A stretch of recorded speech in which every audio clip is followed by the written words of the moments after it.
لیکن آپ کو علم ہونا چاہیے کہ سنت ابراہیمی قربانی سے قبل ابراہیم علیہ السلام نے کیا کیا کام سر انجام دیے۔ میرے بھائیوں، اللہ تعالیٰ نے مختلف چیزیں حضرت ابراہیم علیہ السلام کے بیان کی ہیں۔ فرمایا کہ ہم نے ابراہیم علیہ السلام کو ابتدا ہی سے بڑی رشد و ہدایت سے نوازا، اور ہمیں علم تھا کہ ابراہیم علیہ السلام بڑے ہی رشد و ہدایت والے ہیں۔ سب سے اولین کام جو ابراہیم علیہ السلام نے کیا وہ تھا اپنی اولاد کی تربیت۔ میرے بھائیوں، اگر ہم معاشرے میں کسی طریقے سے بھی کامیاب ہونا چاہتے ہیں تو ابراہیم علیہ السلام کی اس سنت کو بھی کبھی دیکھیں کہ انہوں نے اپنے بیٹوں کی اولاد کی تربیت کیسے کی۔ سب سے پہلا مرحلہ پل پل پہ ابراہیم علیہ السلام اپنی اولاد کے لیے دعا کرتے رہے، رب ہب لی من الصالحین، اللہ جو اولاد دینی ہے، عنایت کرنی ہے، اس کو نیک بنانا۔ ہم اولاد کے طلبگار بھی ہوتے ہیں، ہم نے کبھی یہ مطالبہ نہیں کیا یا اللہ اولاد جو عنایت کرنی ہے اس کو نیک بھی بنا دے۔ کبھی ہماری زبان سے کلمہ نہیں نکلا۔ ایک ایک پل کی ابراہیم علیہ السلام اپنے بیٹوں کی اولاد کی خبرگیری کر رہے ہیں۔ ہم دیکھیں، ہماری اولاد گھر سے نکلتی ہے، بیٹا گھر سے نکلتا ہے، ہمیں کچھ علم نہیں ہوتا کہ وہ کہاں پہ ہے، اس کے ملنے جلنے والے اصدقاء ساتھی کون سے ہیں۔ رسول اکرم صلی اللہ علیہ وسلم نے فرمایا، الرجل علی دین خلیلہ، انسان اپنے دوست کے دین پہ ہوا کرتا ہے۔ جس دین پہ، جس اخلاق پہ، جس رویے اور کردار پہ کسی طالب علم کے، کسی ساتھی کے دوست ہیں، اس کی بھی عادات، خصائل اور معاملات بالکل اسی طرح کے ہو جائیں گے۔ اس لیے آپ نے فرمایا کہ انسان کو دیکھنا چاہیے، میں یخالل، میرے بیٹے کے دوست کون سے ہیں، وہ کیا کرتے ہیں، ان کا کردار اور اخلاق کیا ہے۔ کبھی ہم نے سوچا تک نہیں۔ یہی ہمارے معاشرے کی، ہماری اولاد کی بگاڑ کا سبب ہے۔ اس کے بعد آپ دیکھیں ابراہیم علیہ السلام نے کیا کیا۔ ان کی تعلیم و تربیت کے لیے اولین ترجیح جس کو دی، مسجد کے قریب لا کر ان کو بسایا۔ ہمارے معاشرے میں عام طور پہ روٹین یہ بن چکی ہے، اگر کسی کو مسجد کے قریب گھر مل رہا ہو تو وہ اس کو خریدنے سے انکار کر دیتا ہے، وہ لینے کے لیے تیار نہیں ہوتا۔ ابراہیم علیہ السلام نے اپنی اولاد کو بسانے کے لیے سب سے پہلے بیت اللہ کے قریب، مسجد کے قریب ان کی رہائش کا انتخاب کیا اور وہاں پہ بسایا، اور ساتھ فرمایا کیا، اے اللہ، میں نے تیرے بیت اللہ کے پاس ان کو اس وجہ سے ٹھہرایا ہے لیقیموا الصلاۃ، تاکہ یہ نماز کی پابندی کریں، تاکہ یہ نماز کے قیام کا اہتمام کریں۔ ہمارے گھروں میں جوان بیٹا ہوتا ہے، جوان بیٹی ہوتی ہے، ہم نے کبھی سوچا ہی نہیں کہ ہم قربانی تو کر رہے ہیں، لیکن سنت ابراہیمی سب سے پہلے ان کی نماز، ان کے اخلاق اور کردار کی طرف بھی ہم نے دیکھنا ہے۔ میرے بھائیوں، آپ صحابہ کرام کی زندگی دیکھیں، کیسی تربیت تھی ان کی، کیسے ان کے اخلاق کو سدھارا گیا۔ رسول اکرم صلی اللہ علیہ وسلم کے پاس آپ کا صحابی بچپن میں 8 سال کا بچہ ہے، آپ کی خدمت کرتا ہے۔ آپ ایک دن اس بچے سے خوش ہو کر پوچھتے ہیں، بیٹا مجھے بتائیے آپ کیا چاہتے ہیں؟ آپ مجھ سے کیا طلب کرنا چاہتے ہیں، میں آپ کو کیا دوں؟ اگر ہمارے دور کا یا ہمارا کوئی بچہ ہوتا تو دنیا کی کوئی چیز، کوئی پیسہ، کوئی گاڑی یا کوئی ایسی چیز کا مطالبہ کر دیتا۔ یہ تربیت یافتہ بیٹا ہے، اللہ کے رسول سے سوال کے بعد جواب دیتا ہے، اللہ کے رسول انا اريد مرافقتك فی الجنہ، جیسے ادھر اللہ ذوالجلال نے مجھے آپ کی رفاقت، ساتھ اور خدمت کا موقع دیا ہے، آپ میرے لیے قیامت کے دن بھی اللہ سے دعا کر دیں کہ میں آپ کے ساتھ ہی رہوں۔ آپ کی رفاقت چاہتا ہوں، آپ کا ساتھ چاہتا ہوں۔ یہ 8 سال کے بچے کو کس نے سکھایا؟ بہترین تربیت اور تعلیم نے یہ سبق دیا اور اس مرحلے تک لے کر گئے۔ میرے بھائیوں، اگر ہم اپنی نسلوں کی حفاظت کرنا چاہتے ہیں، جیسا کہ حضرت ابراہیم علیہ السلام نے اپنی نسل کی حفاظت کی، تو سب سے پہلے اپنے بچوں کی اس تعلیم کا اہتمام کریں جس تعلیم کا اہتمام حضرت ابراہیم علیہ السلام نے کیا۔ میں چند چیزیں اس حوالہ سے بڑے اختصار کے ساتھ آپ کے سامنے رکھنا چاہتا ہوں، کیونکہ ہمارے آج معاشرے میں سب سے جو بڑا بگاڑ آ چکا ہے ہمارے ان سکولوں کی تعلیم کی وجہ سے آیا ہے۔ میں اس کی آپ کے سامنے مثالیں رکھتا ہوں۔ آپ ذرا تاریخ پہ نظر ڈالیں، ایک شخص گزرا ہے لارڈ مکیالے کے نام سے۔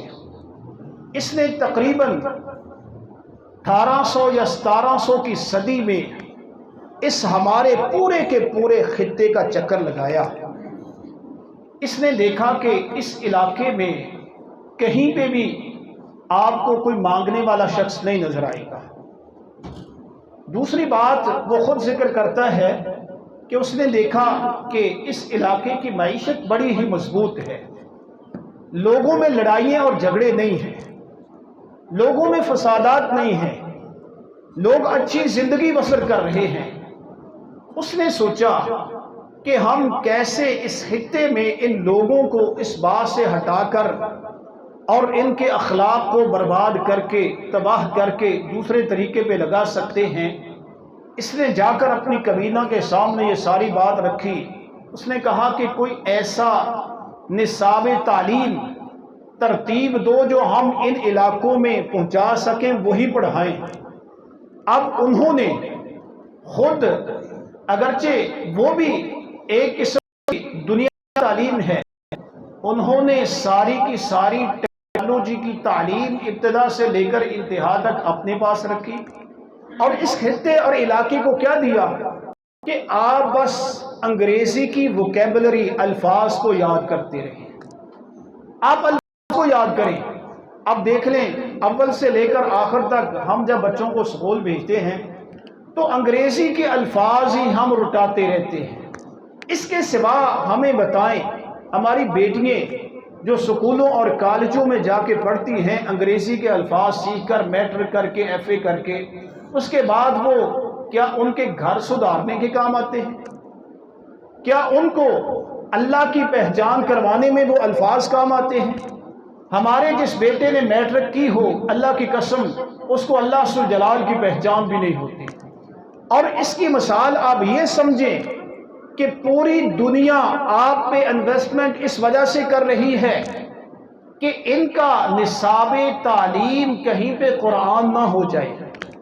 یہ اپنے سکولوں اور کالجوں میں کہیں پہ قرآن مجید کی تعلیم دینا نہ شروع کرتے ہیں۔ ان کو پتہ ہے کہ اگر مسلمانوں کے ہاتھ میں جو قرآن ہے ان کی تعلیم میں داخل ہو گیا تو سب سے بلند، سب سے بہترین اور سب پہ غالب آنے والی یہ قوم بن جائے گی۔ ان کی عدالتوں میں انصاف ہونا شروع ہو جائے گا، اور اسی طرح ان کے حکمران اور سیاستدان اس سیاست کو اپنائیں گے جو سیاست محمد الرسول اللہ صلی اللہ علیہ وسلم نے ہمیں عنایت کی ہے۔ میرے بھائیوں، یہ بہت بڑا قصور ہے ہمارا کہ ہم اتنا پیسہ لگائے جا رہے ہیں. ہمارے ایک ساتھی تھے بڑے بہاولپور سے رنگپور وہاں پہ رہنے والے تھے. وہ مجھے ایک دفعہ ملے, ہمارے پاس پڑھ کے گئے, اسٹوڈنٹ تھے. میں نے ان سے پوچھا کہ آپ کیا کرتے ہیں؟ کہنے لگا کہ میں نے ایک سکول بنایا ہے, باہر کا کینیڈا یا امریکہ کی ایک کمپنی ہے. وہ کہتا ہے جگہ آپ خرید لیں, میں وہاں پہ ہم بلڈنگ بنا کے دیں گے آپ کو, اور استاد بھی آپ نے رکھنے ہیں, ان کی تنخواہیں بھی ہم دیں گے, لیکن ہماری ایک شرط ہے. کیا؟ کہنے لگے کہ نصاب تعلیم جو کتابیں وہاں پہ پڑھانی ہے وہ ہماری آپ نے پڑھانی ہے. بلڈنگ ان کی, استادوں کی تنخواہیں ان کی, اور آپ نے اسٹوڈنٹوں سے فیس بھی نہیں لینی, وہ سب کچھ ہم ادا کریں گے. بس آپ نے نگرانی کرنی ہے اور سب کا سب پیسہ ہم آپ کے سامنے ادا کریں گے. میرے بھائیوں, جب نصاب ان کا ہوگا تو آپ سمجھ لیں پھر فیصلے بھی انہی کے ہوں گے, پھر تربیت بھی انہی کی ہوگی, پھر علم بھی انہی کا ہوگا, مسلمانوں کا نہیں ہوگا. میں آپ کے سامنے بات یہ کر رہا تھا کہ ابراہیم علیہ السلام نے سب سے پہلے اپنی اولاد کی تربیت کا اہتمام کیا تھا. آپ دیکھیں ہماری ذہنی تربیت کیسی ہے. ہم اپنا گھر تعمیر کرتے ہیں.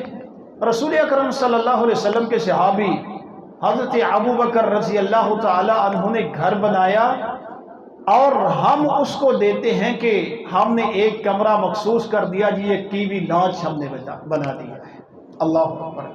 ابو بکر نے اپنا گھر تعمیر کیا تو وہاں پہ قرآن مجید پڑھنے کے لیے ایک کمرہ مخصوص کر دیا, نماز کے لیے ایک کمرہ مخصوص کر دیا.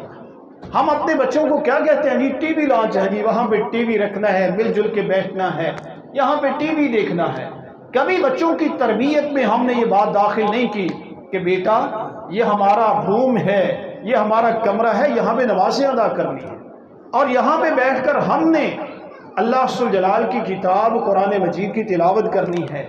اس کو سمجھنا ہے اور سمجھانا ہے. حضرت عبداللہ ابن المبارک رحمۃ اللہ علیہ فرمایا کرتے تھے, لوگوں یاد رکھو, سن لو, ما عالم, مجھے علم نہیں ہے نبوت کے بعد, نبی اکرم صلی اللہ علیہ وسلم کے بعد جو سب سے بڑا کام ہے, سب سے بڑا مرتبہ ہے, وہ یہ ہے کہ آپ لوگوں تک یہ نبوت والا علم تربیت کے طور پہ پہنچائیں, لوگوں کو یہ نبوت والا علم دیں. سب سے بڑا نبوت کے بعد یہ درجہ اور مقام ہے جو اللہ ذوالجلال نے حکم دیا ہے. میرے بھائیوں, آج حقیقی طور پہ ہم بڑے بھولے ہوئے ہیں. نہ ہمارے پاس تعلیم رہی ہے, نہ تربیت رہی ہے, نظام رہا ہے, نہ ہمارے پاس مسلمانی رہی ہے. بس ہم نے اپنے بچوں کو بھی نہ تربیت, ہم نہیں جانتے کہ میرے بچے کے پاس موبائل ہے وہ اس میں کیا دیکھ رہا ہے, ہم نہیں جانتے کہ میری بیٹی کے پاس موبائل ہے, اور گھر میں آپ کو دیکھیں بیٹی جوان ہے, سکول کالج میں جاتی ہے, ساری الماری اس کا بستر اور ارد گرد انگریزی کی کتابوں سے بھرا ہوگا, ناولوں سے بھرا ہوگا. کبھی یہ نہیں ہم نے چیک کرنے کی ضرورت کی کہ میری بیٹی نے قرآن مجید کو بھی پڑھا ہے, ترجمہ بھی یاد کیا ہے, اس کو ترجمہ بھی آتا ہے, اور اسی طرح اس کو میرے پیغمبر کے ناموں کے بارے میں کوئی علم ہے, اس کی تعلیم کے بارے میں کوئی علم ہے. پھر ہم کہیں کہ ہم مسلمان ہیں, اپنے بچوں کو اسلام کی تعلیم دے رہے ہیں. میرے بھائیوں, آخر پہ یہ بڑا کڑوا جملہ آپ کے سامنے کہہ دیتا ہوں. رسول اکرم صلی اللہ علیہ وسلم نے فرمایا, ایک دن آئے گا لوگوں کو پتہ نہیں ہوگا مسلات, نماز کیا ہے. کتنے فیصد لوگ نماز پڑھتے ہیں؟ کتنے فیصد لوگوں کو, پڑھنے والوں کو نماز آتی ہے؟ کتنے فیصد لوگ قرآن پڑھتے ہیں؟ اور کتنے فیصد لوگوں کو, پڑھنے والوں کو صحیح قرآن پڑھنا آتا ہے؟ ذرا غور کریں, ذرا توجہ دیں. اللہ کے رسول نے فرمایا لوگوں کو نہیں پتا ہوگا مسلات, نماز کیا ہے, زکوٰۃ کیا ہے, حج کیا ہے. کیا رہ جائے گا؟ وہ کہیں گے یہ لا الہ الا اللہ کا کلمہ ہمیں نہیں پتا اس کا معنی کیا ہے, ہم نے اپنے بڑوں سے سنا تھا, ہم اس کو پڑھتے آئے. اس کے سوا ہمیں کسی بات کا علم نہیں۔ مستی اسی وجہ سے ویران ہو رہی ہیں کہ ہم نے اپنی تعلیم کا راستہ چینج کر لیا ہے۔ اس قرآن میں ہر قسم کی ٹیکنالوجی، ترقی کے راستے موجود ہیں، عدلیہ کا نظام موجود ہے، حکومت کرنے کے طریقے موجود ہیں، اللہ نے پوری زندگی گزارنے کے اسلوب اور طریقے دیے ہیں، معیشت کو سدھارنے کے، دکانداری کرنے کے، تجارت کرنے کے طریقے دیے ہیں۔ اگر اس میں یہ نقائص ہوتے تو کبھی اللہ ذوالجلال محمد الرسول اللہ صلی اللہ علیہ وسلم کو یہ دین کامل دے کر نہ بھیجتے۔ میں اللہ سے دعا کرتا ہوں کہ اللہ سبحانہ و تعالی ہمیں سیرت ابراہیمی جو قربانی ہے اس کے ساتھ اپنے بچے معاشرے کی تربیت اور اس پہ غور و فکر کرنے کی بھی توفیق عطا فرمائے۔